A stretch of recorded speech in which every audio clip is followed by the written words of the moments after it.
Is Mark there? I'm not hearing Mark. Good afternoon, Mr. Nelson, and to your guests, and also to the listeners. I've been fighting for veterans' rights since 1978. And I'm just going to tell you, Mr. Nelson, as you know, we used to do radio shows in the 1990s. And I warned the listeners about this in the 1990s because that's when they started pushing what was called BRAC, Base Realignment and Closure. Mm-hmm. So now, in the days of the 90s, the Veterans Affairs didn't have the workload they have today because we had lots of base hospitals. So many veterans went to those base hospitals. Let me just give you an idea of what I'm talking about. Here I'm in Southern California. There is no place in the United States that does not have more retired officers, as myself, than Southern California. Right here in Southern California, they closed the Long Beach Naval Base. They closed El Toro. They closed Tustin. They closed Norton Air Force Base. They closed George Air Force Base. So all those bases where veterans would, retirees, by the way, would routinely go to a base hospital, those hospitals are gone. All the workload was now on the VA. Here in Southern California, Mr. Nelson, you got two bases with hospitals. Marine Corps Base Camp Pendleton and down in Balboa at a Naval Hospital. Those are the only two hospitals in Southern California. Okay? So you have veterans who travel hundreds of miles to find a VA hospital. And a lot of this, I have to tell you, this privatization, I've been warning you folks for 25 years, it's here now. When Newt Gingrich and the boys were running Congress back in the 90s, and they pushed to close those bases they knew had those hospitals. Everything. The only thing they don't have their money groping hands on yet is the Social Security, the VA, the Postal Service, and Medicare. And they're going to do it. They're going to do it. And when they privatize everything, folks, if veterans think they're whining now because they deal with administrative duties, that administrative duty that this guest is talking about is because the Congress keeps slashing their budgets, making it next to impossible for the VA hospital to do its job. They want to privatize it because they see lots of money to be made. The VA hospital does not work on a profit basis. They work because they're serving the community. That's what government agencies do. And these folks are going to get rid of all of them. So if you look at everybody that Trump has even announced who he's appointing, I love the guests talking about how we need to bring in people who know about the system. They don't give a damn about knowing about the system because they plan on eliminating the system. That's why he's appointing everybody to posts who actually hate the government agency that they're going to be overseeing. All right, Gloria, you want to respond to anything before we let you go? I totally agree, which is why I'm thankful for the opportunity to talk about and explain to civilian listeners how our budget works and how we are literally at the pulse of politics. And this is why we as voters need to be cognizant. We as voters, we as service members, we as veterans need to be cognizant of who we are casting our votes for. Because literally we are putting our health and our lives in the hands of folks who may not understand. And it's proven that they don't understand because, as you said, bases are closing, hospitals are closing, and more demand is being put on the VA medical centers. Even in Washington, D.C., we treat 94,000 veterans actively. 94,000 veterans are enrolled for care and seek active treatment at the hospital. And guess what we are? A 174-bed facility with a 120-bed geriatric extended care and rehabilitative unit. So we need more opportunities. Our medical center stays at capacity because we are treating veterans. And unlike private insurance and private hospitals who, once at the time you begin to feel better, kick you out of the hospital, the VA does not do that. If the veteran says, I'm still uncomfortable with going home, although my vitals may look good, although everything says go home, if everything at home is not prepared and squared away for that veteran to go home safely, the VA is not going to discharge that veteran. So budget is a big concern. This privatizing VA healthcare is a bad opportunity. It needs to be that the government pours into into the VA and gives us the resources that we need to care for those who've earned this care and in some cases cannot afford to receive other care. We need to be able to have resources to provide quality care, not just a mandate, but the resources to go with the mandate. All right, Gloria. Thank you for sharing that with us. I know you have an event coming up. Was it next week? Yes, we have. Hey, well, hang on a second, because we got to take this break. Hang on a second, Gloria. We got to take this quick break here and check the traffic and weather one more time in the DMV, right here on AM 1450 and FM 95.9 WOL, where information is power. And now back to the Carl Nelson Show on Washington, D.C.'s 1450 WOL Radio. And thanks for staying with us, folks. We'll get back to Mark in a moment, but right now we're with Gloria from the Veterans Affairs Office in Washington, D.C., and they've got an event that's taking place next week. So, Gloria, can you tell us about that real quick? Absolutely. So, January 28th, from 9 a.m. until 2 p.m., we will be at the Washington, D.C. VA Medical Center at 50 Irving Street Northwest with about 150 volunteers, over 30 community partners, state, federal, and local government officials, along with private corporate partners as well, caring for homeless veterans, those who are homeless, those who are at risk for homelessness. So if you're in a place and you're at risk for losing your place because you've lost your job, fallen ill, whatever the case may be, or if you're a veteran that does not have a lease or deed in your name, or you deem yourself underemployed and you're not in a career where you can afford to be housed, we are caring for you on Saturday, January 28th from 9 until 2. We will be offering health assessments, counseling for housing, for employment, for transition, reintegration. Our transition care management team will be there for newly returning veterans who may find themselves homeless or living on an aunt's sofa. We don't want that. We want to be able to help you get a lucrative career. We want to introduce you to your educational benefits and your housing benefits. You'll have the opportunity to enroll for My Healthy Vet, e-benefits. The veteran service organizations will be in the house with us. It's a one-stop shop haven for veterans who are homeless, at risk, and underemployed. So many community services and resources will be offered on that day. It's amazing. Every veteran who is homeless or at risk for homelessness will receive a coat, shoes, care packages, food, a warm meal. We'll have barbers on site. We'll have hairstylists. Women veterans can be transported to the beauty college to have their hair done. We are really going to be caring for veterans. I know a lot of times veterans don't have the opportunity to get in for dental. We'll have specialty clinics such as podiatry, audiology, HIV testing. The Women's Health Clinic will be in full swing, offering gynecological services as well as mammograms and same-day readings. So if you know a veteran who is homeless or at risk, if you are a veteran who's homeless or at risk, please don't shy away from this opportunity.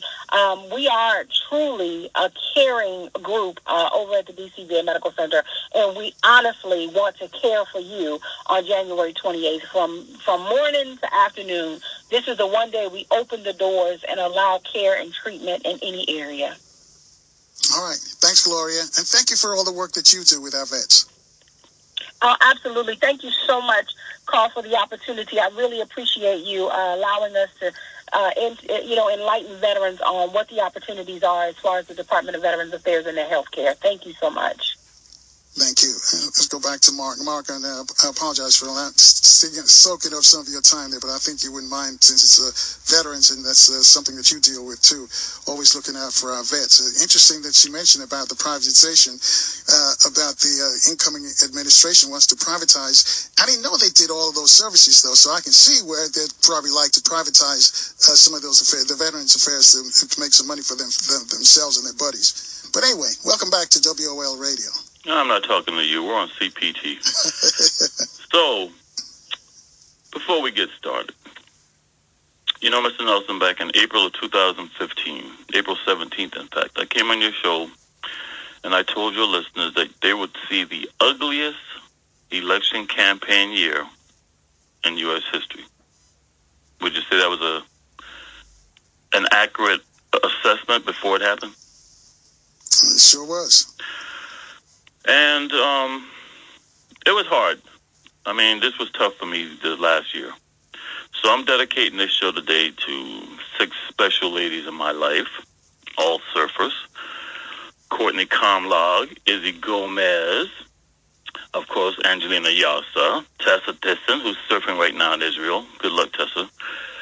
Macy Jane Callahan, and Molly Kirk. And why I'm dedicating this show to them? Because during this last year of ugliness that I've never seen before in my lifetime, and I've been involved in U.S. politics since 1972, it was because of those young ladies. They helped me to keep my sanity, and in spite of all the stormy clouds in this political year, watching them surf, I saw a rainbow.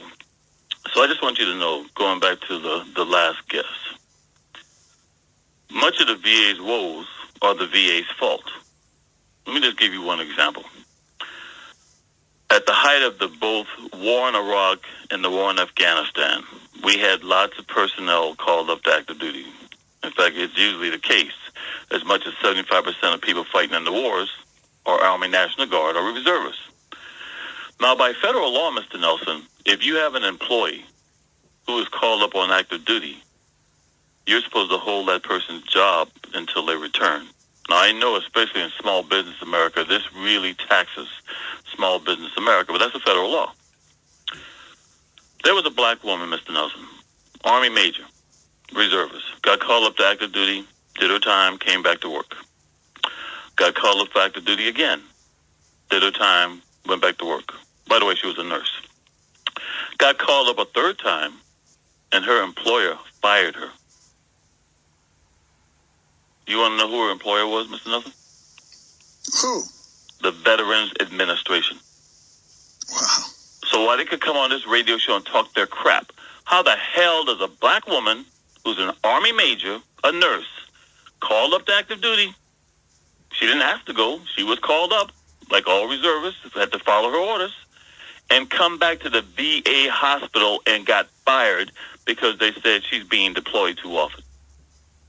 So a lot of the woes on the Veteran Administration is because of the VA. You have corrupt people in that system, just like everywhere else, and all those years of corruption that's now come to bite us in the ass.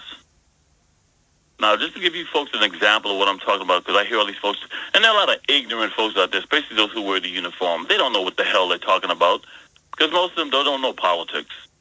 Most of them only do 3 years in the service, come out and brag about their time in the service, but they don't know a damn thing about how the U.S. Armed Forces really operates. Let's just take chow halls, for example.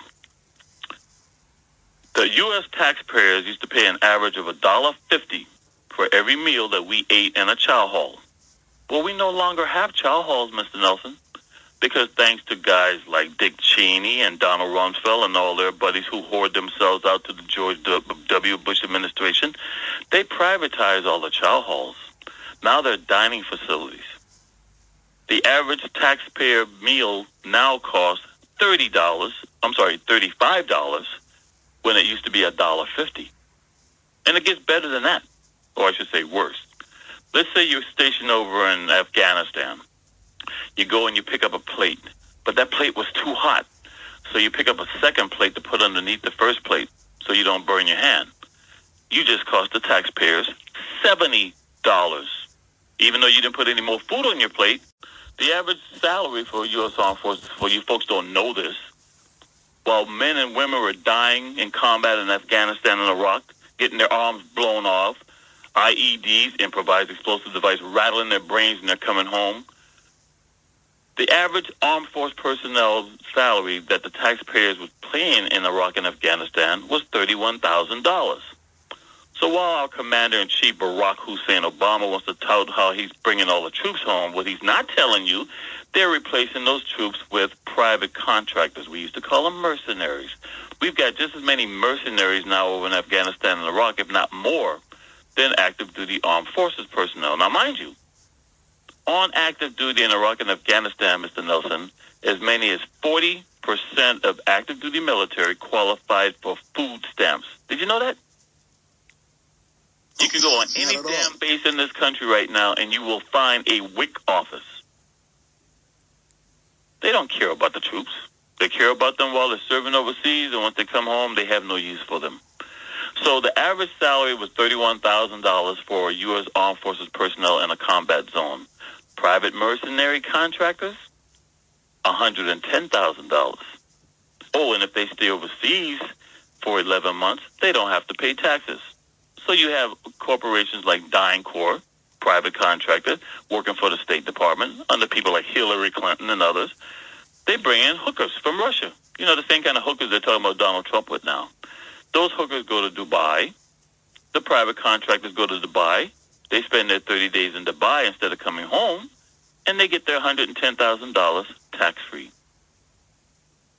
Once Donald Trump and his boys and women, because you got this one woman right now getting ready to head the education department. Speaking of private contractors, her brother is Eric Prince, founder of Blackwater, ZX, XZ, what the hell they want to call themselves now. And Eric is the one picking all of Donald Trump's generals. You folks ain't seen nothing yet.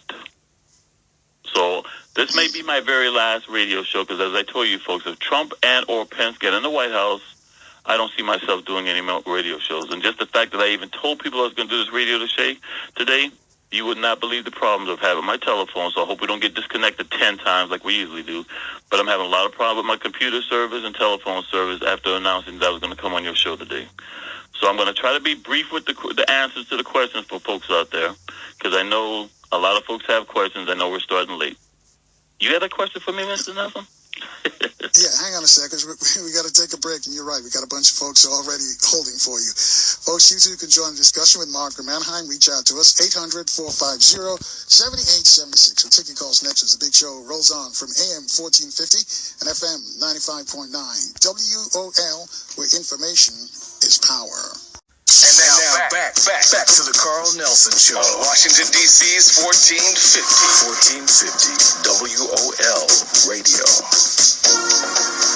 And actually rolling with us, our guest is Mark from Anaheim. Mark, do you want to take some calls, or do you want to just tell us what you think is going to happen after tomorrow? I tell you what's going to happen.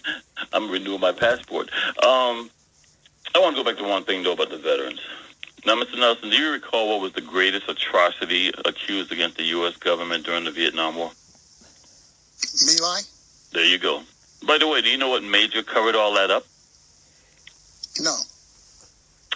You guys knew him later on as Joint Chief of Staff Chairman and the darling boy of the Republican Party until he endorsed Barack Hussein Obama for the last 2 elections. Who was that? He helped cover the My Lai massacre? He worked at headquarters when those reports came in. He's the one who buried them, and he did his job as a good boule boy did, and later on he was rewarded. Which is really sad, because Colin Powell, by the way, started out in the same unit with the Harlem Hellfighters out of New York City. So I look at him sometimes like. By the way, if you folks don't notice, he was knighted by the Queen, just like Schwarzkopf after the Gulf War. Speaking of private contractors, if you remember, folks, go back and look at any old war footage from the Gulf War with Schwarzkopf in it. He wasn't guarded by U.S. personnel. He was guarded by private contractors. Same thing with Paul Bremer during this last war in Iraq. Paul Bremer had private contractors, bodyguards, okay?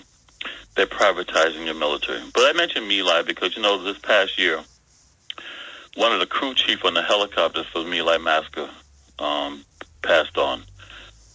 And I was going to high school in Quantico, Virginia, outside of D.C. when this was all coming out. Because, we had the Pentagon Papers, we had the Watergate scandal, we had the My Lai massacre. And thank God for folks like Martha Mitchell. Being a young guy on Quantico base and being a caddy on the golf course. See, I grew up with old folks, Mr. Nelson. Old black folks taught me a long time ago, children are supposed to keep their mouths shut, be seen, not be heard. So I learned early on in life to listen. Today's generation is incapable of listening to their elders, and that's why we got the problems we got. So I used to listen when I'm at those golf courses in Quantico, Virginia, with all the big wigs, the congressional personnel and folks that from the Nixon administration coming to play golf with the generals and the colonels. I learned a lot. I was a human sponge. And in high school at Quantico, we had arguments all the time about whether, the My Lai massacre, because, of course, they found their one scape boy, Lieutenant William Calley from Columbus, Georgia. In fact, I did a briefing for NATO down at Fort Benning back during the time we were being deployed into Bosnia and other places. And I was the so-called non-lethal, less-than-lethal expert for Los Angeles Police Department. So I was the one giving the briefing for folks like General Anthony Zinni and others who later on used some of the stuff that I recommended over in Bosnia. And, of course, William Calley's from Columbus, Georgia. So when I went back there, it was funny because he had a jewelry store in Columbus keeping a low profile. I mentioned the My Lai massacre because folks don't have any idea how we even know about that, because I already told you Colin Powell buried the reports. Now, for those young people who don't know about the My Lai massacre, basically they rounded up women and children, civilians, put them in ditches, and just mowed them down. You had an Army pilot, 2 warrant officers on a helicopter, crew chief, and also their crew staff. They threatened, Mr. Nelson, I kid you not, they actually threatened to start shooting U.S. soldiers if they didn't stop killing the innocent civilians. When that threat went unheeded and they realized, well, we really can't kill our own, what they did, Mr. Nelson, was they landed their helicopter in between the civilians and the U.S. personnel doing the killing and said, if you're going to kill any more of them, you're going to have to kill us too. Now, those guys in that helicopter reported to every command possible, and their reports went nowhere. So I'm going to enlighten you listeners out there how we found out about the My Lai massacre. It was election year, 1972. There was a guy running for Congress in Pennsylvania. One of the people on that, in fact, one of the pilots on the helicopter wrote him, who was running for office. He'd already written everybody else who ignored him. But this guy was running for office and decided to use that as one of his political platforms. That's how the American people found out about the My Lai massacre. Politics. I wish I was lying to you. Now, why am I saying all this to you? President Obama has pardoned a lot of people. He doesn't pardon Bergdahl. Bergdahl's going to be dead. Trump and these rabid fascists, evangelical John Birch Society bastards like Mattis and Flynn, they'll kill Bergdahl. And I know. Remember, I told you. I came on the show and told you. Back in 1978, I was so brainwashed, I was going to go kill a Marine. Garwood.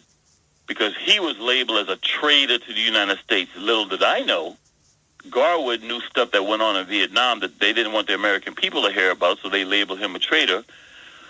And thank God that somebody stopped me before I did something stupid. Bergdahl is a Garwood now. Bergdahl saw war crimes over there, tried to report it to his command like he was taught. They ignored him, buried it. He got so frustrated, went to the chaplain. The chaplain did nothing.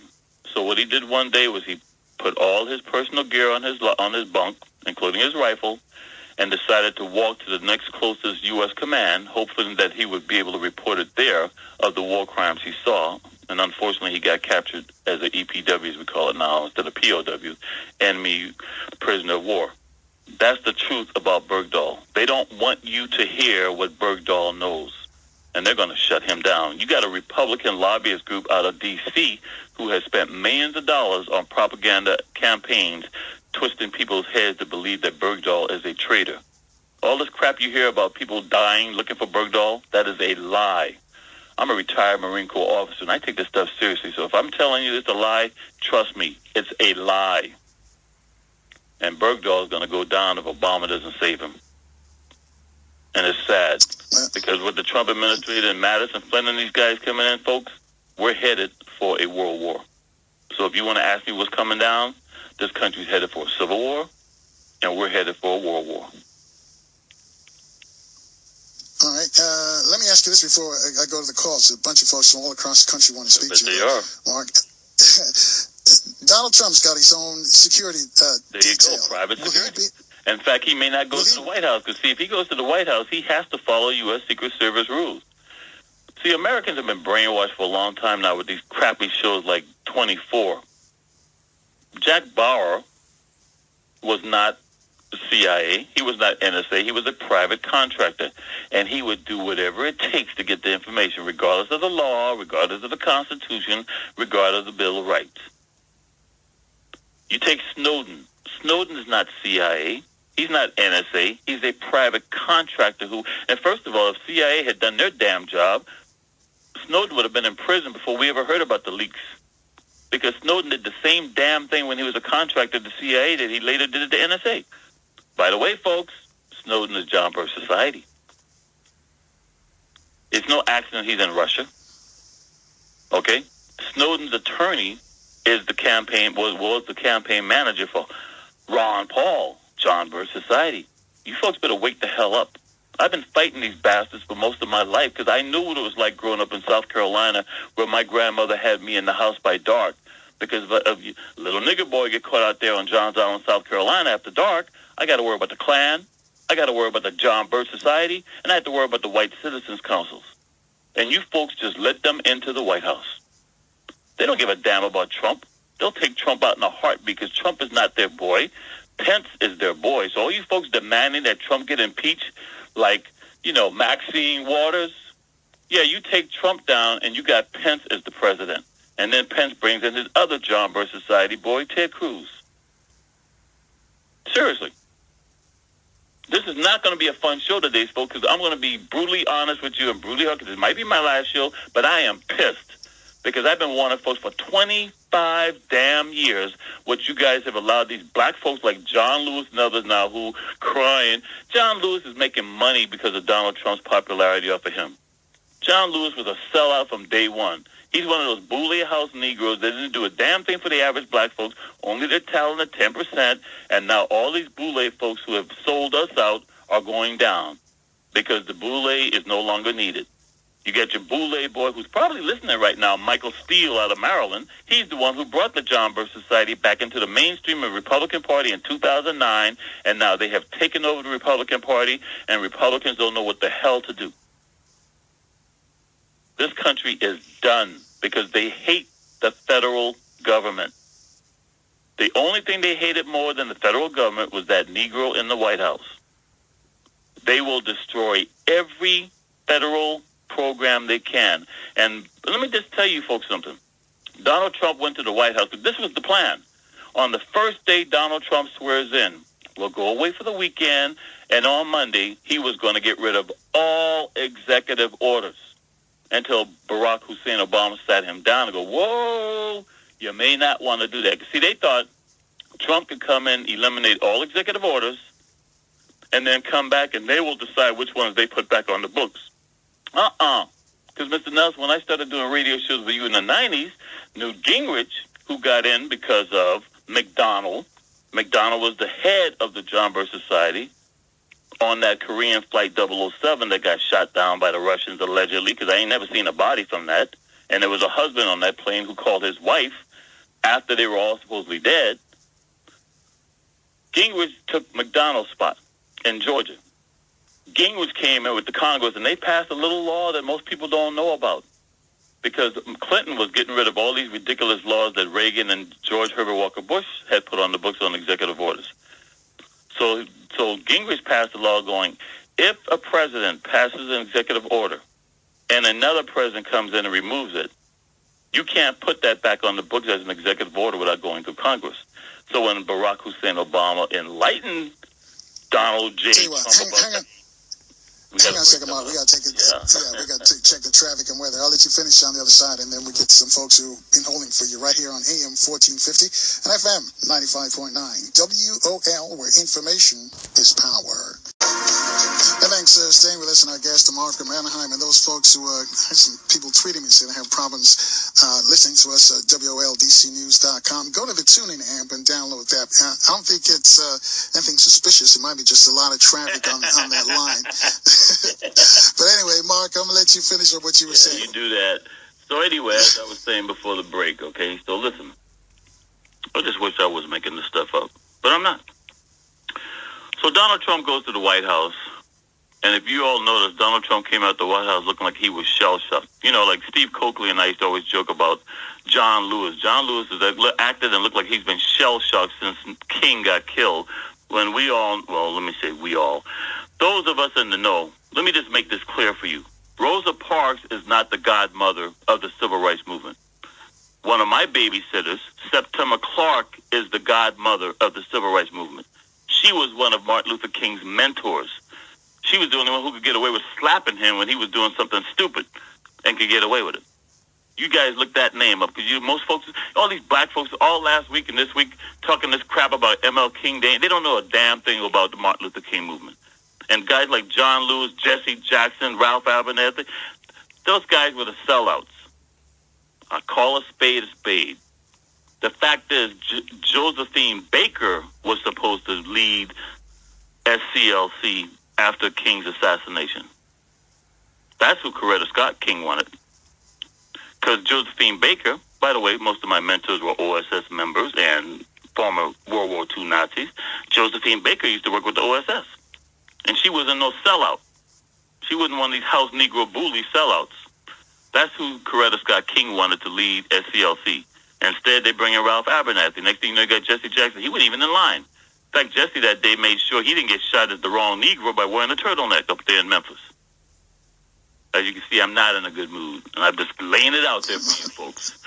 So anyway, when you go back and look at Obama and Trump at the White House, Trump comes out the White House looking like he's shell-shocked and going, oh, this was a great meeting. In fact, that was the longest meeting I've ever seen between an incoming president and an outgoing president, Mr. Nelson, in my lifetime. And then Trump goes, I got to go back. So let me just tell you folks, as somebody who's a Marine Corps Mustang, for you guys who don't know what a Mustang is, those of us in the Navy or Marine Corps who are prior enlisted, who become commissioned officers, we're called Mustangs.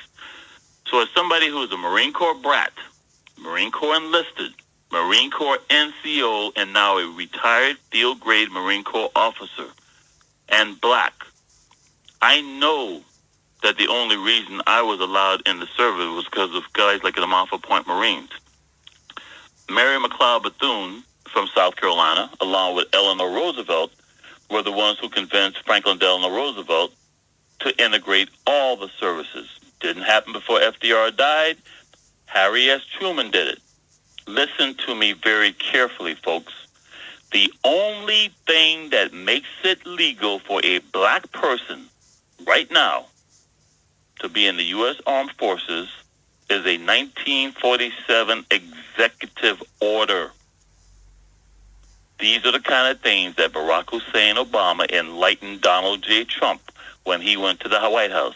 So had Trump come in on his first day and clean house of all executive orders, that also would have included allowing blacks into the U.S. Armed Forces. You folks have no idea what the Heritage Foundation, the Cato Institute, and ALEC had planned until Obama talked to Donald Trump that day. So now they're going back through now and figuring out, okay, which executive orders do we want to keep and which ones we don't?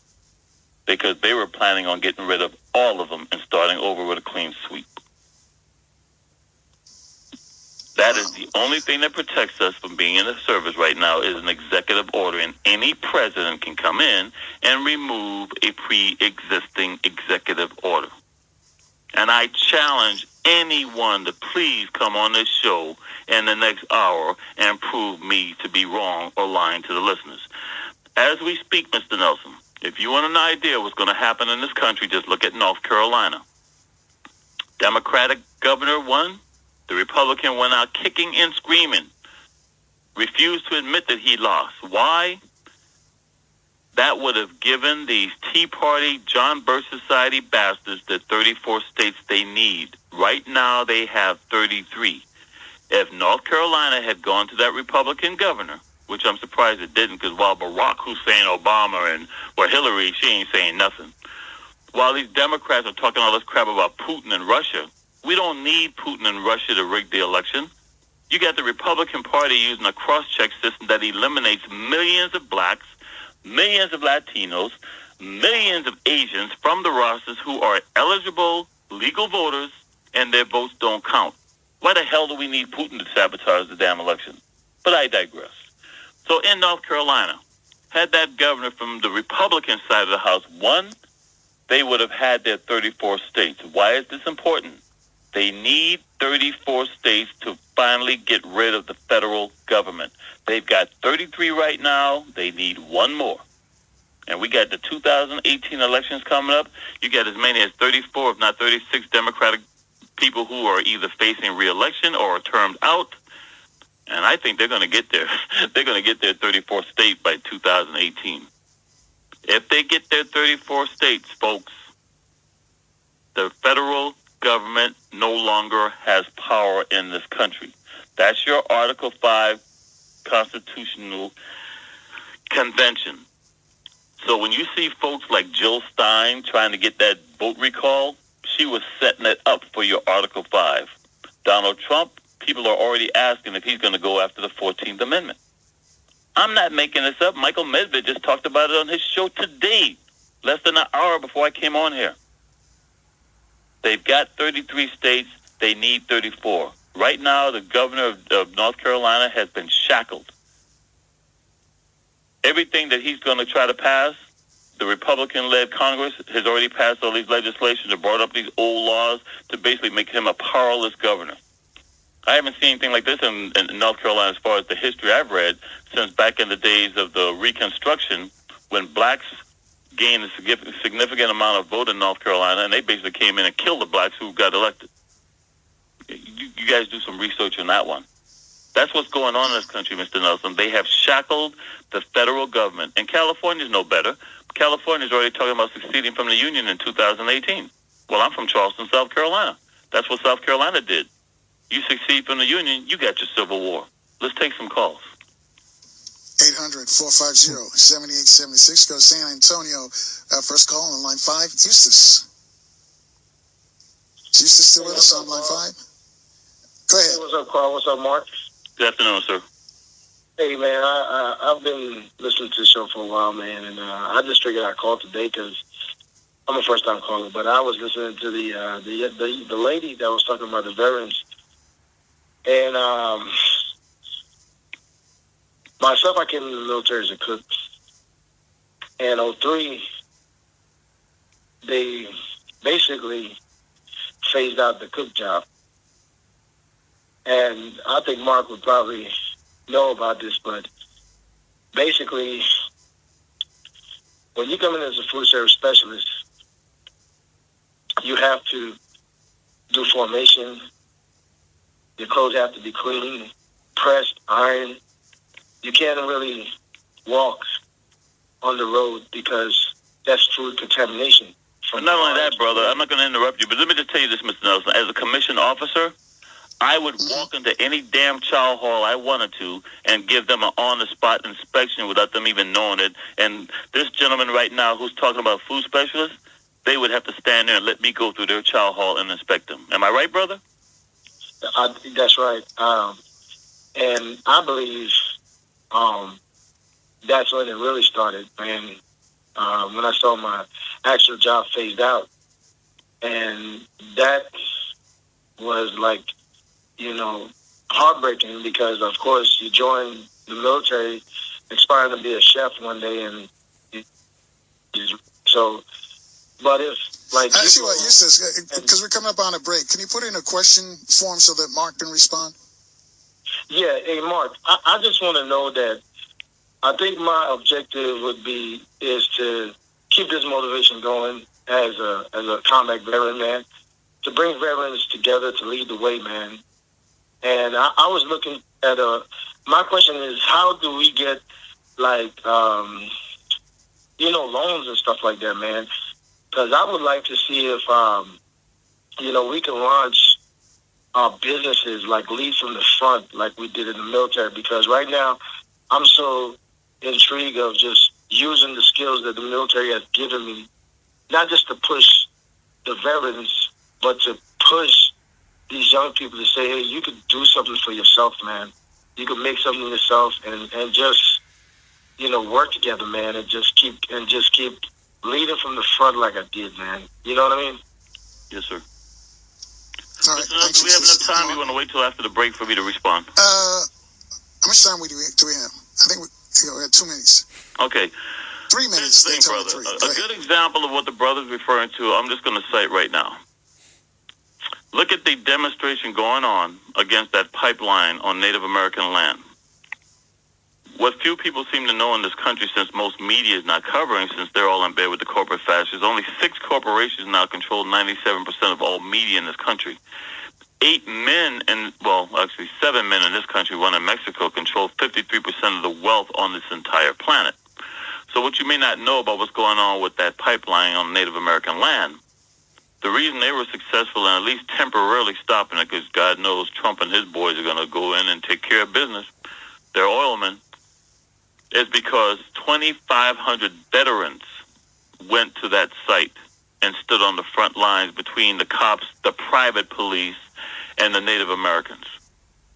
So there are veterans in this country who are waking up. So, brother, as a suggestion, what I would say is get in touch with the folks who are now involved with the demonstration on that pipeline on Native American land. And find, by the way, Mr. Nelson, several of the leaders are black veterans who went up there and they were like freezing because they're not used to that weather.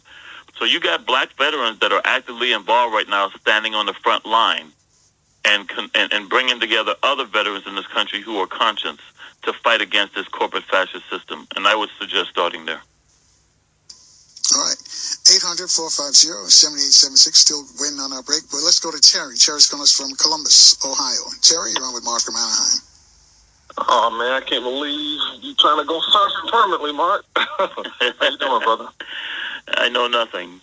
And how are you doing, sir?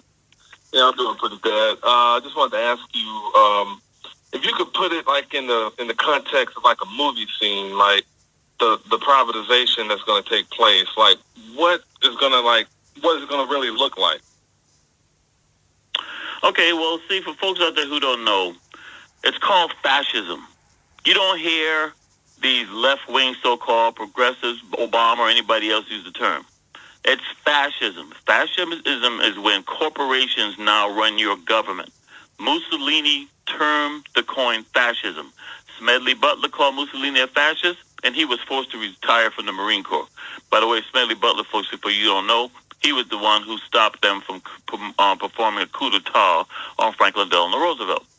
And so for you listeners out there who really don't know history and think that they're not going to turn the U.S. military against personnel at home, I refresh your memory on World War I veterans, white World War I veterans, long before Occupy Wall Street. There was World War I veterans who were outside the White House protesting because they didn't get their benefits from World War II. MacArthur, Patton came on horseback with troops, burned down their occupied villages, shot and killed a lot of them like dogs. Yeah, hold that thought right there. We got to take the break right now. Folks, you too can join the discussion with Mark from Anaheim. Reach out to us, 800-450-7876. We'll take your calls next as the big show rolls on from AM 1450 and FM 95.9 WOL, where information is power. And thanks for staying with us, folks. Our guest is Mark from Anaheim. As most of you know, Mark's not his real name, and he's really not from Anaheim. But anyway, 800-450-7876 is the number to call to speak to. Mark, I'm going to let you finish up what you were saying before we left for the break. All right, before the break, Terry from Columbus, Ohio asked if I could put it into a movie form what I suspect would be or envision this country under a Trump, Pence, or whoever they decide to be in with the fascists. Fascism was a term coined by Mussolini, Benito Mussolini, Il Duce. I have a copy of his original book, his autobiography. Remember, folks, most of my mentors were former World War II Nazis and OSS members. Trust me, I know this stuff like the back of my hand. I have a copy of an original Mein Kampf by Adolf Hitler, but also a lesser-known book that I have an original copy of are all of Hitler's speeches prior to him being elected, called My New Order. So when I listened to Trump, none of this was foreign to me, because those speeches that Trump gave throughout his campaign came straight out of Benito Mussolini and Adolf Hitler's speeches. In fact, anybody who does any research will find that Trump keeps a copy of Adolf Hitler's books by his bedstand. I'm not making this up. So you have Benito Mussolini, Smedley Butler, Marine Corps General. He was the one who wrote the book War is a Racket. World War I vets, white World War I vets, were camped outside, like Occupy Wall Street, outside the White House because they didn't get their benefits. Patton, MacArthur on horseback with troops came in, burned down their shanty towns, shot them down like dogs. So if you folks think they won't use U.S. troops against personnel, you're an idiot, because they've already done it before against white World War I veterans.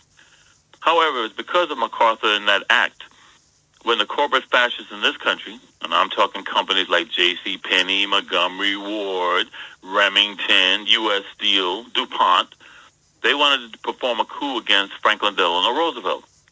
They wanted MacArthur to lead this country.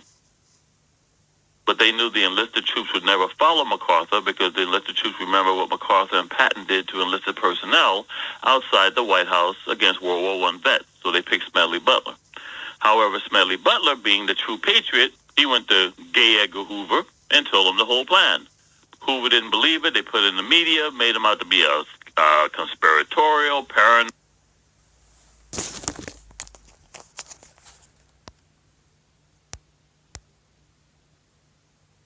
And when they came out with the final report, it was buried in the back of newspapers if it was published at all. And nothing happened to the conspirators, by the way. You had a similar thing happen here, by the way, in 2012 against Barack Hussein Obama, okay? Thank God for Petraeus being the Smedley Butler of our modern times. So I'm saying this to you because if you want an idea in a movie form, what these folks envisioned for the U.S., go back and find the movie, The Handmaid's Tale. Margaret Atwood from Canada wrote a book. Based on that book is a movie. Oh, and by the way, Mr. Nelson, this movie was like early 80s, and even in that movie it shows where they use a terrorist attack, blaming it on the Muslims to create martial law in this country and divide the country up into regions. The Handmaid's Tale, that would be the best movie I could recommend for you folks if you want an idea what the Sarah Palins, because they didn't vote for John McCain in 2008, they voted for Sarah Palin. They didn't vote for Mitt Romney in 2012. They voted for Paul Ryan. They didn't vote for Donald Trump in 2016. They voted for Mike Pence. These are your rabid, John Birch Society, far right-wing evangelicals who want to bring about an all-worldwide caliphate, just like ISIS over in the Middle East, as they call it, because I call it Africa. So I hope that helps answer your question. All right. Thanks, Terry.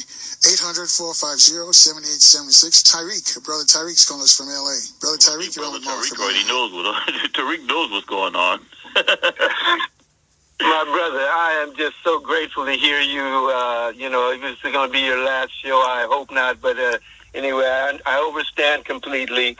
I have been on this trail for many, many years, as you know. Yes, you have. I was fortunate enough to be a part of a study in the 70s, studying Germany from the Treaty of Versailles to the end of the war, is what taught me that they brought the Third Reich over here in 1944. Before the war was over, they brought them here. And by 1948, they put Project Monarch into the play, which is why we have all the mind control and all the reversal of thinking and all of the problems that we have amongst the people here, the dumbing down, etc. And so what we are under is the Fourth Reich already, as you've been so eloquent in explaining. Well, brother, so I'm so grateful to hear. Hey, brother, check this out, seriously. Yes, sir. I wish I was making this up. I know you're not. I truly believe that I was a product of Project Monarch. Mm-hmm. Because in 1965, I was on Johns Island, South Carolina, dirt poor, can't drink out of a water fountain. By the way, folks, please go see the movie Hidden Figures. That's the only movie I've seen. I just saw it last night. That's a great movie, you guys. That's the only movie in 20 years that made me come close to crying, because I lived that. I lived in Virginia. I lived in South Carolina. I know what it's like not to be able to drink out of a water fountain, because it said colored only over here. But I say that because in 1965, I'm on Johns Island, South Carolina. I'm only 5 years old, and I was already talking about test tube babies. People looked at me like, what the hell is he talking about? Now, how the hell would I know about test tube babies in 1965? But see, I was born in a hospital in New York, and I didn't find out until before my mom, shortly before she died, she confided to me that when I was only 2 years old, these white doctors in New York were using me for psychic experiments. Mm-hmm. So, folks, please, Brother Tariq is not being hyperbolic here. I'm telling you, folks, Project Monarch is real, and I truly believe that I was a product of Project Monarch. But I'm sorry, brother. Go ahead. Mm-hmm. No, and what you're having to say about the outcome of this so-called election, which is a C-election, exactly, and they've already selected these people way ahead of time. That's correct. The Simpsons program picked them 16 years ago to the exact everything. It's so uncanny. It's unbelievable. I mean, if you really want to see it, folks, it's right there in your face. Go look at the Simpsons episodes back 16 years ago. It will tell you who is going to be president, or whatever you don't want to call him. You know what I mean? And this guy, this Yiddish New Yorker belonging to the Khazarian Mafia, that's the only reason why he even came up the way he did. And his father was a Klan member. Yeah, exactly. And so what we're looking at, and then they want to point at Russia. Man, you better be pointing to Tel Aviv, because that's where it's all coming from, folks. They're the ones running all the top institutions. They're the ones running all of the. Who was the controller under Donald Rumsfeld of the Pentagon, and what happened to the $3.2 trillion that was missing under Mr. Rabbi Dobbs Zakheim? And don't forget, you have to remember, you're going back now because you're talking about those guys, but World Trade Center, who had an office across the street from the World Trade Center? Netanyahu. Netanyahu, yes. And he said it was Israel. And Netanyahu's campaign manager owned the buildings at the World Trade Center. Exactly. So, I mean, if y'all don't wake up and see this whole thing, there's something called the 800-pound gorilla in the room, folks. Google that, and you will see who became billionaires from the World Trade Center situation, and there's only 8 of them. So you got to understand, folks, that we are under mind control. We are under what they call, he calls it fascism. I call it corporatism, because it's even worse than fascism, because the corporations have no thought whatsoever. You don't count whatsoever. Their whole thing is bottom line only, and you're on the bottom. So, this is why I've been telling people, look, you got to get with your own story. You got to disconnect from this megalomedia that's going on. You got to get into who we are. And we've been here all these many thousands of years in this land before they brought anybody here from Africa, and before they brought any of the 40,000 a month that they brought here from England, Scotland, Ireland, and Wales in the 1840s. Go look at the movie Gangs of New York, and you will see for yourself. There it is. The ones who came. They're the ones who were thrown to the bottom of those. Right. Hey, Tariq, we're coming up close on a break. So, Tariq, just a favor. Can you put in a question for me? And before you do that, I just got a tweet from Brother Darren. He says the Handmaid Tale version, 2017 version, is due out in theaters next week. But anyway, Brother yes, next week. And Tariq, a question for you. Don't forget the movie Morgan Freeman did called The Sum of All Fears, because they're telling you right now what's going on. So, and also look at go online and see Silent Weapons for Quiet Wars, folks, because that's what's happening to you right now. Peace and love. Thank you so much, brother. And I hope to hear from you soon. All right, here's a question there. Mark, you want to respond to anything he said? No, for you folks who don't know, Tariq has been in the trenches longer than I have. And one of the things that Tariq didn't mention on the show, because one of the things they try to do is poison your water. And he's been trying to keep people sane, rational, and alive by providing systems that will give you clean water. And if you notice that whole debate up there with the pipeline, it's about the water. In fact, that's what the Native Americans are calling themselves now, the water defenders, because water is life. And these folks plan on destroying your water system because they can buy their private bottled water from icebergs melting in the Arctic. All right, 800-450-7876. George is calling us from Alabama. George is on line 6. I know we're coming on a break real soon. George. Hey, Carl, how you doing? Doing good. We got about a minute. Sir, how far are you from the BP oil spill? I'm very close to it. Very close. You know about the people and the animals that are dying right now, and the media is not covering it. Well, here's what I want to say. I'm a Marine Corps hang on a second, George. We got to take this break. I'll let you pose your question on the other side. We can check our last check of the traffic and weather in the DMV right here on AM 1450 and FM 95.9 WOL, where information is power. Thanks for rolling with us, friends. Our guest is Mark from Anaheim. As I mentioned earlier, Mark's not his real name, and he's really not from Anaheim, but that's another story. 800-450-7876, number to call to speak to him. And because I've got a bunch of folks want to speak to him. So just, if you can pose a question, appreciate it. Let's go back to Alabama. George is waiting for us on line 6. George? Yeah. Mark, I'm a Marine Corps Vietnam combat 0311 grunt. I'm a retired officer. Yes, sir. Still a great officer, and I'm also a retired federal agent. And I live in Alabama, and please give me a chance to say what I'm going to say, okay? I think it's very important, and I believe some of the stuff you say, maybe 10%. But the rest of it, Mark, is so... I mean, why are you outright lying to the people? I've listened to you several times, and this is the first time I'm calling in. And by the way, I'm on my way to Washington, D.C. But, Mark, you are making up. You're outright lying on them. Well, give us an example. Why are you doing that? Give us an example of what I'm lying about. Why are you doing that? Give us an example of what I'm lying about. Well, first of all, you say you were, in 65, you were 5 years old. Then earlier you said during the Vietnam, early part of Vietnam or something like that, you were in high school. So I never said that. I never said that. Hey. And then you were talking about I've never what said Trump that. is doing. You were talking about the mess hall and all that stuff. You as an officer can go and put anybody, a mess cook and all that, at attention and inspect the hole. You can't do that. That's a lie. As the officer of the day, I damn well can. By the way, Mr. Nelson. Wait, let me finish first. I don't have anything else to say to this listener, Mr. Nelson. And you didn't say I don't have anything else to say. I'm giving you, my name is George Williams. I'm giving you my truth. Well, you've already lied, Mr. Williams. Because if you said you were an officer, you wouldn't be an 0311, so you're already lying. So, Mr. Nelson, let's move on. I said I'm an enlisted man, then I became an officer. Yeah, I am. I retired an officer. Let me come in here and George, give me one specific thing that he said that was incorrect. First of all, Mr. Nelson, you accused me of talking about the Vietnam War being in high school. He won't let me talk. He won't let me talk. I can't. He won't let me talk. I'm going to address something. I didn't finish. Mark. You said something. I didn't finish. You just said something that you claimed that I said that I've never said.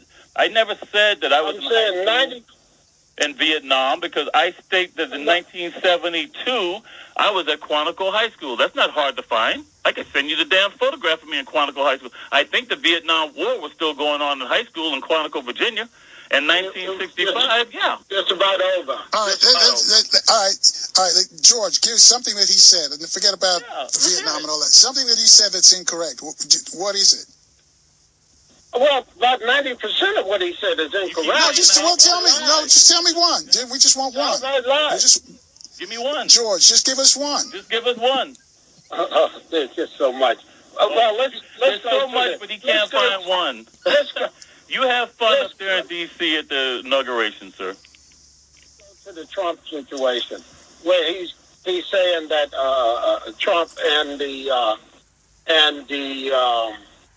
what the hell? There's just so much. Yeah, what the hell? I'm listening for one. What Trump is going to do as far as he's not going to be in command. Somebody else is going to be in command. Yeah, just like George W. Bush. George W. Bush wasn't in command. Dick Cheney was. Yeah. And you're a liar. You're a big liar. All right, we're going to let George go because I'm not hearing any specific question here. Mark, you want to respond to Mr. Nelson, I am so glad that George called in, and I'll say why. Because these folks, one, they don't really listen. We live in a country today where people have lost the capability of actually listening because they're all waiting to talk, and then when they come back later and try to quote you, they misquote you. Now, folks, listen to me. Seriously. It's not a big deal. It's like I run a Marine Corps Quantico, Virginia Facebook site. So everything I'm telling you, I'm putting on that site. I got generals and people from the White House reading that site just like you're listening to me on the radio show. I've got my photo album from the damn Quantico High School book in 1972 when I was there. So while George sits here and tells you folks 90% of what he's saying is a lie, if you notice, he couldn't come up with one. The problem is, this is what the media has been doing to us also, folks. They don't tell you the truth. When folks challenge them, they divert your attention to something like Kim Kardashian or somebody else. We've been focusing on ESPN, MTV, sports, and all this other crap for so many years that, yeah, it is fake news. I'm going to give you a direct quote. Remember now, most of my mentors were World War II, former Nazis, Officer of Strategic Service old boys. One OSS old boy, William Casey, who became Ronald Reagan. By the way, Ronald Reagan was John Birch Society. He was the guy who did all the public speaking for Barry Goldwater in '64, but Barry Goldwater was so far to the right that even those folks had to distance themselves. So when they put Reagan in back in 1980, and they stole that election, how? They cut a deal. William Casey and these folks went over to Iran, cut a deal with the Iranians to hold the U.S. hostages. I'm a Marine. For 444 damn days, they held my fellow Marines in Iran, knowing that would stop Jimmy Carter from getting reelected. 2 hours after Reagan swears in, all the hostages are released. But Casey, who was Ronald Reagan's manager, became CIA director. Of course, he had a convenient death right before he had to testify in Iran-Contra. This is a direct quote from Casey in 1980, I believe it was 81. We will know that we have won when the people believe all the news we provide them. So fake news is nothing new, folks. It's been fake news from day one. People sit here and tout guys like oh, God, I can't believe I just forgot his name. Mr. Nelson, who was the preeminent, Walter Cronkite. Walter Cronkite came from the U.S. Army. He lied to you. Dan Rather lied to you about what happened in 22 November 1963. And then, of course, Time Life buried the damn videos in the vault for years before we were finally able to see what happened with John F. Kennedy's assassination. They've always lied to you. As far as this election goes, that they're accusing Russia now of doing, I had an old spook, Mr. Nelson. He's pushing 90 now. He just moved from Southern California. So he called me up to tell me he was leaving town. And I told him about me, no longer doing radio shows once Pence or Cruz or whoever swears in. And this is what he said to me, sir, specifically. He said, son, the stuff that they're now claiming that Russia is doing, I was doing for the United States government back in the 1950s. And then the last thing he said to me, I know those radio shows you do with Mr. Nelson, and frankly, I'm still surprised that you're alive. That's a direct quote from him. Let's move on. 800-450-7876. Go to Florida on line 2. Jaja Buen is joining us. Brother Jaja Buen, you're on with Mark from Anaheim. Hey, good afternoon. Brother Mark, how are you? Every day is a holiday. Well, it sounds like my brother. I'm glad you mentioned your Facebook page. I've been enjoying that, they call it Mark from Anaheim sarcasm, political sarcasm. Mark from Anaheim, political sarcasm 101. And it's a fan page. The group site is the old one, but if you find that, I'll refer you to the new site. Right. All right. Well, I'll leave that. They can find that, and they can find you afterwards. But on another note, just so I can say hello, and of course, send greetings from Florida. Yes, but in addition, just so I can give you a little a pat on your back, brother, because this is information that you couldn't be more timely with. If anybody were to go to Hulu right now, Hulu is in production for The Handmaid's Tale. New production. It's going to premiere April 28th. So, folks, it's coming. Just be. See, I didn't know that. I didn't know they had a new version coming out. See, you understand. I know you didn't know that, and I'm just coming, and I'm giving that, and I'm sharing that to you. And I'm letting you go in and right now. I'm telling you, folks, if Hollywood's bringing out that movie, there's a reason why. Because Hollywood always tell you what they plan on doing to you.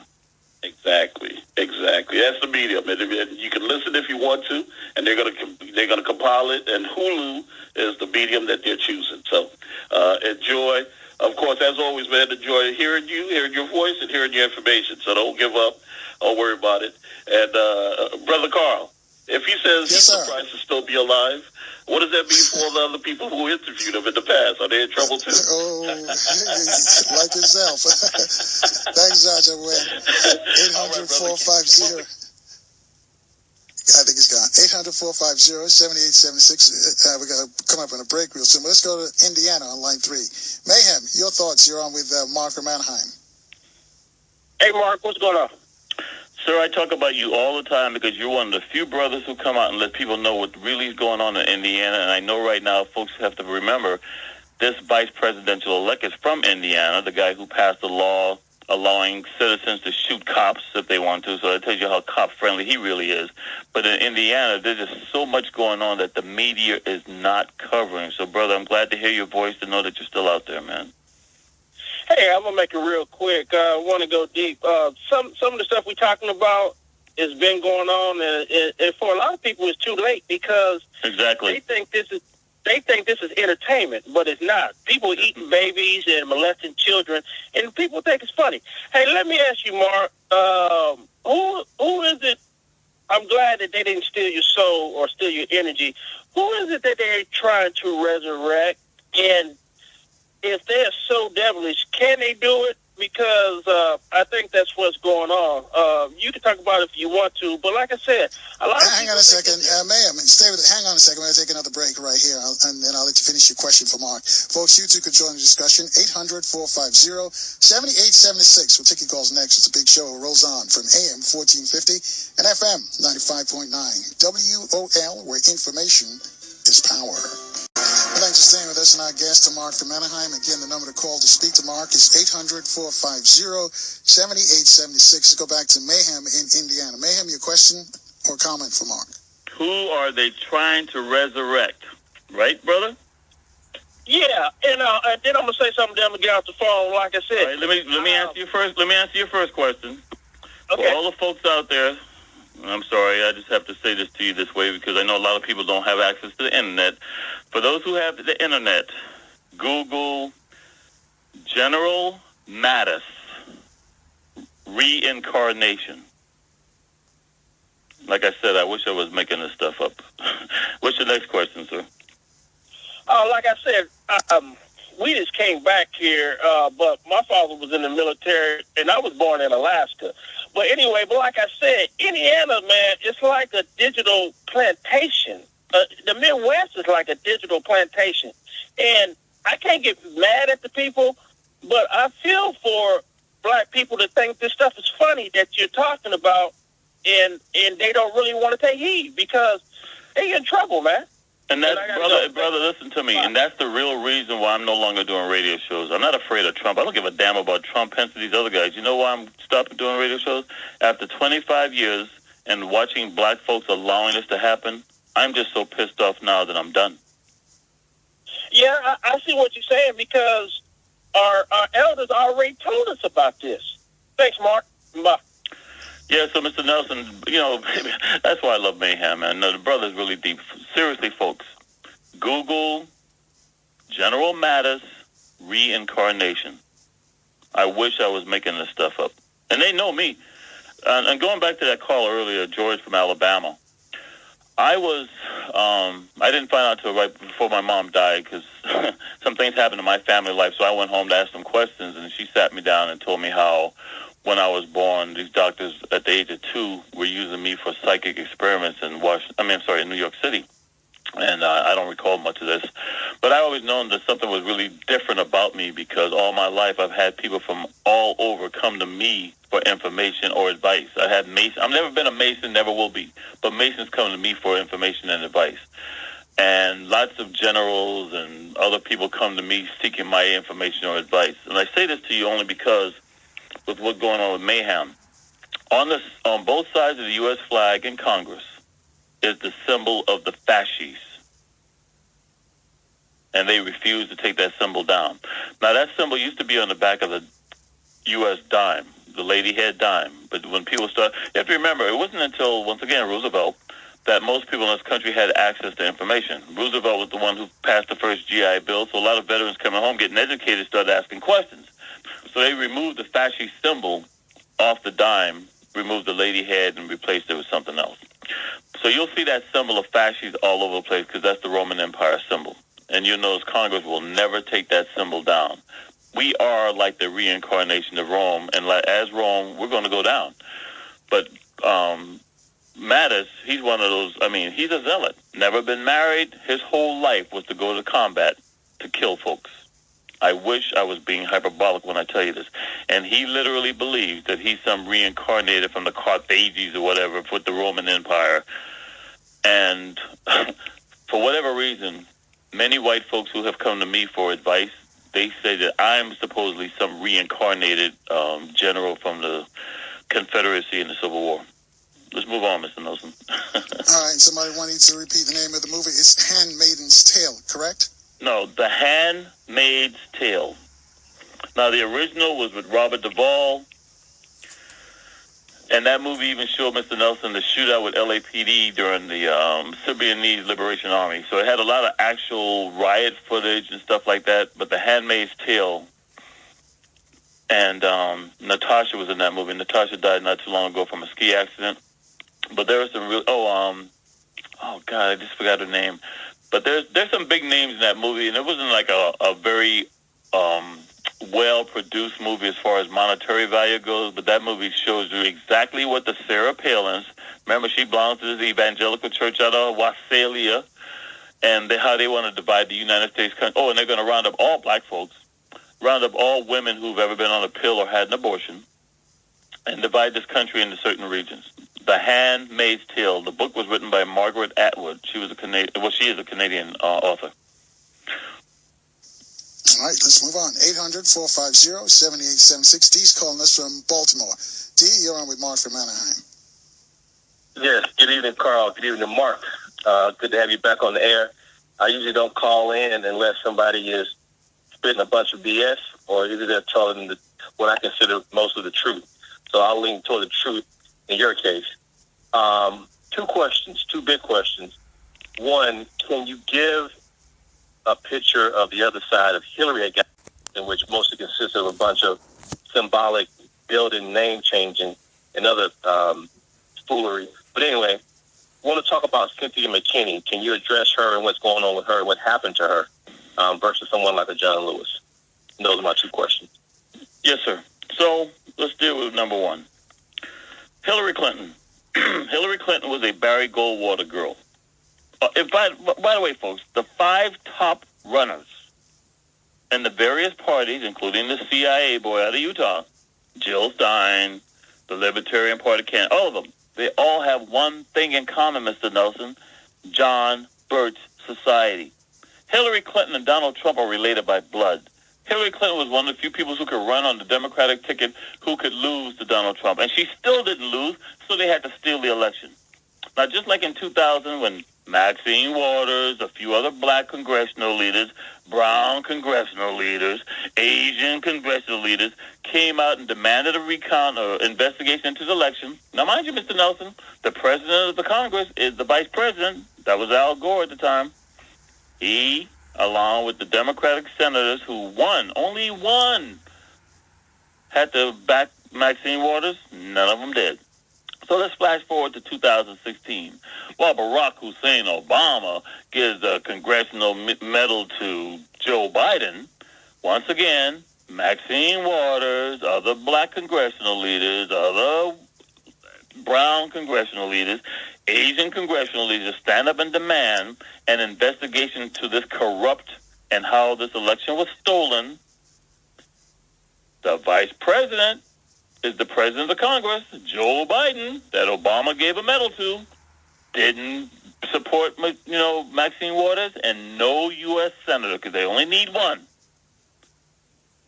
Folks, they're all in on it together. This has been planned from day one. And I know that's what the brother was alluding to. That they're all in on it together. Let me interrupt you. Did that include Maxine then? Because she's the one who's beating the drums? She's part of the Boule. don't get me started. And look, don't get me started. Anyway, I'll just give you an example like Maxine. When the 1992 Civil War happened, okay? Right less than 1,000 yards from Maxine Waters' office in Watts were freight trains that were full of ammunition and full of guns, unlocked, so black folks could go over there thinking they're stealing a TV set, but they found guns and ammunition that they could use during the riots. Please, come on, man. Maxine Waters' husband, and she got busted for all the crap they did. And then back in the 80s, we had the Baldwin Hill fires, where, the black bougie. I love it because, guys like Tavis Smiley says bougie. I just call them out the boule. So all these, and a lot of them run the LAPD. That's why they hate me. White folks love me. The boule hate me. So the boule who live up there in Baldwin Hills, who all had their houses burned down, they couldn't even get a loan from a bank in L.A., okay? That's how much they're included. They think they're included. John Lewis, he thought he was included too. Now he realized they're not included. And for all you blacks who want to have reparations because you're descendants of slaves and you're Masons, let me wake the hell up, folks. Free and accepted Mason implies that you were never a slave or a descendant of slave. The white Masons use you, and they don't even recognize you as real Masons. So all you black boule folks who've been selling out the rest of us blacks for that talented 10%, as W.E.B. Du Bois says, the reason John Lewis now is stressing out because he knows with Donald Trump and those folks, they don't need you anymore. And I hope, there's only one wish I have. I hope to God I live long enough to see Michael Steele and Larry Elder and all these other sellouts hanging from the tree that the John Birch Society's got planned for them. Let's move on, man. 800-450-7876. Tokyomo's calling us on line 6. He's calling from the district. We're coming up on a break, but Tokyomo, your question or your comment for Mark? Whoa. Yes. Brother, where you calling from? Yes. Where you calling from, brother? I'm in Washington, D.C. Can you hear me? Yes, sir. Yes. Good evening, gentlemen. I am a long-time listener of this show. I'd like to say, isn't this the same brother who came up in the air about the summer of this last year telling us the Republican Party wants to push Jeb Bush is going to be the nominee for the party? No, that was Craig Hewlett. I've never made a prediction about who would be president. That was somebody else, Craig Hewlett? Craig Hewlett. To this day, okay. I still have not predicted who's going to be the president. And by the way, Mr. Nelson will tell you, in the January of every election, I used to always come on with him and tell him who would be the president in January. This is the only election where I have never, ever made a prediction because there's something terribly wrong. Okay, so I'm sorry. I think I got you mixed up with somebody. You said Craig Hewlett. But brother, at least you asked instead of accusing me. But go ahead, brother. All right, hang on a second, Tokyo, because we got to take our last break here. 800-450-7876. Speak to Mark from Anaheim. All your calls next on AM 1450 and FM 95.9 WOL, where information is power. Thanks for rolling with us and our guest tomorrow from Anaheim. Again, the number is 800-450-7876. And Tokyo, do you have a question? Because we got a bunch of folks who have questions for Mark. What is your question? Yes, my question is to the general public. Why are we surprised at the kind of nominee Donald Trump has in his cabinet? When we know the kind of person he is anyway, the country has made a decision to elect a nincompoop to the White House. So why are we surprised? All right, let's get him to respond to that. Thanks, Tokyomo. Mark, he says, why are we surprised by Trump's cabinet? Well, the brother asked, and I'm glad he asked, because so many people accuse me of stuff that I didn't say or repeat and claim that they're quoting me when I didn't say those things. I have never predicted who would be sworn in as president. However, let me remind the listeners, in 2014, there is something I did say, though. I came on this show with Mr. Nelson back in 2014, and I specifically stated Hillary Clinton would never be U.S. president. Now, we're less than 24 hours before Donald Trump's swearing in, and I'm still not predicting who's going to be the U.S. president. I've never seen anything like this. I don't consider myself psychic. Growing up in a Judeo-Christian background, I'm not into the psychic realm. But Mr. Nelson, as you know, I always come on you, and that's the brother Dick Gregory. He always calls me the human early warning system or whatever. So I guess a lot of people, for lack of a better term, consider me psychic. I'm not into that world. But I see things, and I guess other people can't see it. I don't do it anymore at surf contests, because I used to just randomly talk about surf contests and thought people were having conversations with me, not realizing that they were going on Australian and Japanese betting websites after they talked to me, and they were winning lots of money, because I would always tell them who's going to win the contest. I don't do that anymore at contests. But this has been the most bizarre election year ever. Now, you have a guy, Ed Dame, who's into the so-called remote viewing, and that's the program a lot of CIA high-ranking generals in the Pentagon were involved with back in the 80s and stuff, and I refused to go into that program because a lot of people in that program are Luciferians, satanic worshipers, guys like Michael Aquino, and people who had much higher security ratings than I did. And I'll just say Ed Dames came out and he said, by the way, if you ever see the movie Men Who Stare at Goats, trust me, folks, that movie is a lot more realistic based on the truth than you will ever believe. But Men Who Stare at Goats, Ed Dames, who was a technical advisor in that movie, he said that there was not going to be an election. And I never gone that far, but what I just said was there's something terribly wrong. And I'm still telling you folks, there's something terribly wrong with this election. Whether it's the Putin agenda, I don't know. What I will say to you is this. Lucifer's having a good time, folks. Lucifer is having a good time. If you truly check the backgrounds of many of these folks, including the ones who go out of their way to tell you how religious they are, they're into some serious demonic rituals.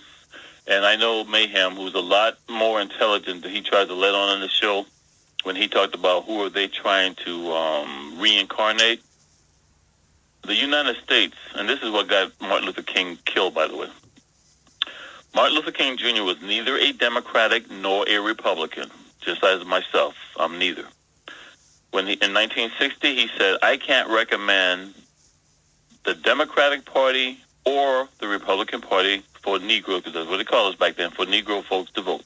So I love it in right-wing radio. And I will say this about Larry Elder, who I'm no fan of, but since his dad was a Montfort Point Marine, I give him a little love. Larry no longer uses that crap that the Republicans were saying that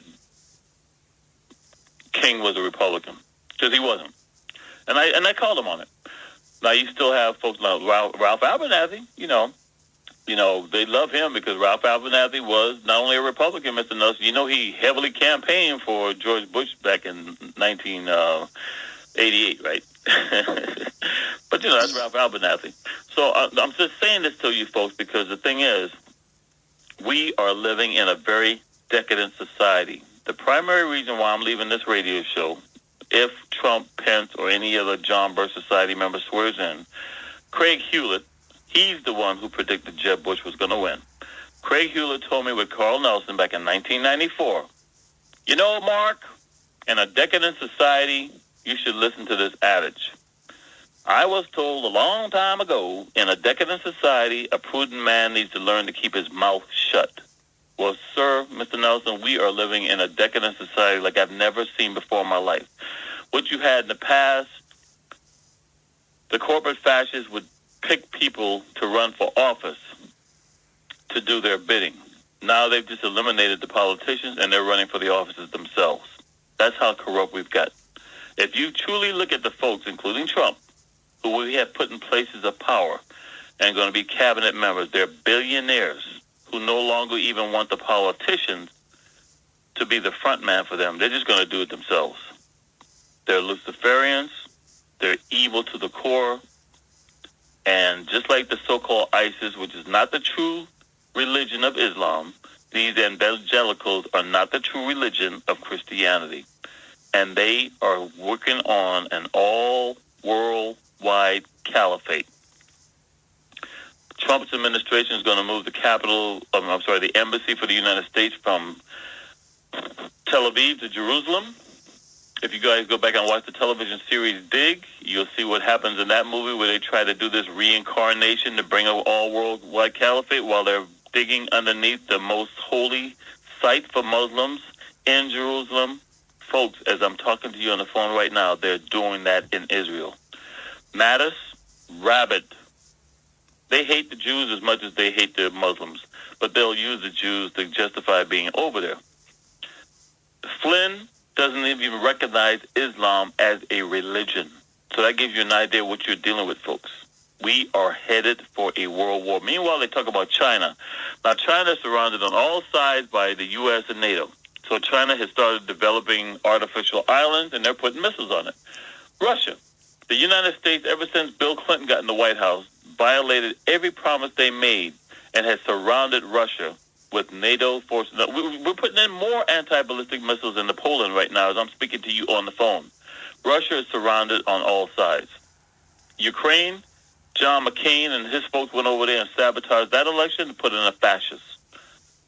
Everywhere around the world, folks, as I'm speaking to you on the phone right now, while you folks are living in the Cold War past, Putin is not a communist. He's a corporate fascist. The only major party left, or I should say country left, is Germany under Merkel. So what do? They staged that BS terrorist attack with this truck bomber who drove through the crowds and killed everybody with a truck. And now they're going to say Merkel's at fault because she let the immigrants in. Once Merkel goes down, Germany will also be controlled by fascists. In Great Britain right now, fascists run it. France, fascists. Why? Because of terrorist attacks. They do these terrorist attacks and people go, oh, no, we can't vote for you. United States, we had San Bernardino. Now, 3 black attired white men were cited by a witness moments after the shooting in San Bernardino, but you're told that a Muslim wife and husband did it.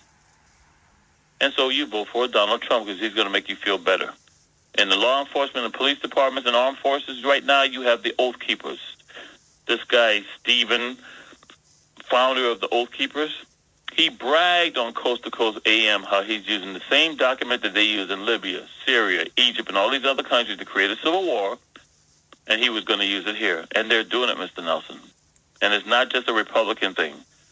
You're going to have demonstrations in D.C. tomorrow and on Sunday like you've never seen before.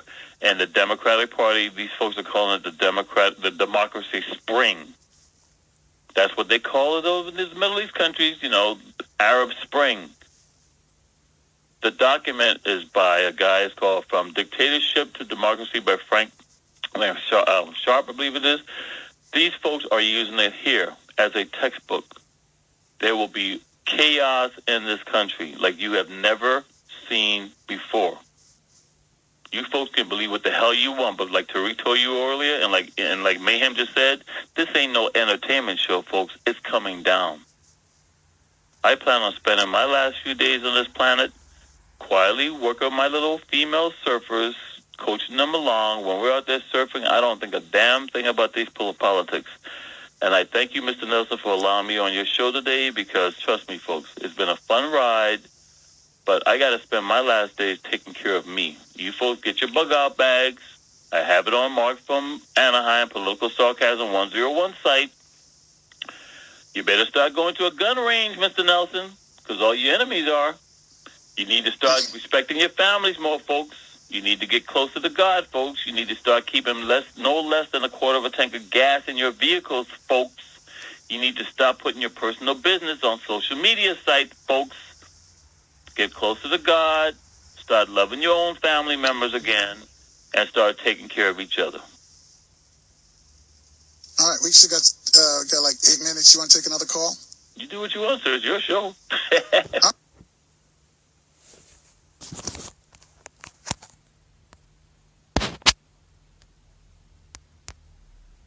Every day is a holiday, sir. Good. So, just real quick, you had mentioned earlier in the show about these contractors flying in prostitutes from Russia. That's I just correct. wanted to, when you said that, it triggered something. I have an acquaintance of mine who's a contractor in Afghanistan, and he tells me about every month they fly in prostitutes from Romania and Kenya. Hell yeah. And I'll tell you something else. And I just was laughing when you said it. Check this out. This goes back to the Clinton administration. In the Clinton administration, there was a white female. She was a cop. And she went over to Bosnia, I believe it was. Bosnia. And so she was working over there as a contractor. And she started investigating and realizing that all these 12, 13, 14, 15, 16-year-old girls were being used for prostitution. And nobody would do anything about it because guess what? It was the U.S. private contractors over there like DynCorp and these other companies that were using these girls for prostitution. Worldwide child prostitution. She started investigating it. She started getting death threats on her life. And, they ended up making a movie about it. What I'm just saying is this is something that has been going on for a long time. But now with the Russians, and as you heard somebody respond the other day about Trump and the Russian president, well, we're not going to say that, we're not going to say that Trump got a golden shower from no Russian whore, but we will say we have the best we have the best whores on the planet. And trust me, I wish I was making this stuff up. They are bringing in, as they call it, the prime Russian prostitutes into places like Dubai and all these private contractors, mercenaries. That's where they go to hook up. But I'm sorry, go ahead, sir. So I got two quick questions. So my first question has to do with the spree of over the last year of these mass shootings, from the cop killings in Dallas and Baton Rouge to the Fort Lauderdale shootings, and all these guys being ex-military. Thank God you asked that question. So I was wondering, are we going to see more trends of that as we see more combat vets come home with PTSD and other, I guess you could say, psychological. All right, let's give him a chance to respond. What's your second question, sir? I think he's gone. We got 60 seconds more. Okay, I'm glad he asked this question, folks. This is very important. Now, right here in L.A., in the last 96 hours, Jim McDonald, former LAPD deputy chief, now sheriff, announced that they're going to use drones at the sheriff's department. A lot of folks know that I was probably the original target for that whole Christopher Dorner thing. I was on live with Mr. Nelson, and I told his listeners, if they didn't see Christopher Dorner come outside in his chonies, he would be dead. We're dead. We're dead out of time. Mark, real quick, how can they reach you? Find me, Mark from Anaheim, Political Sarcasm 101, because, folks, I didn't tell you what's coming down. I'll put it on that site. All right, folks, we're out of here because we're late. Stay strong, stay positive, stay in the light. See you tomorrow at 4 o'clock right here on AM 1450 and FM 95.9. WOL, where information is power.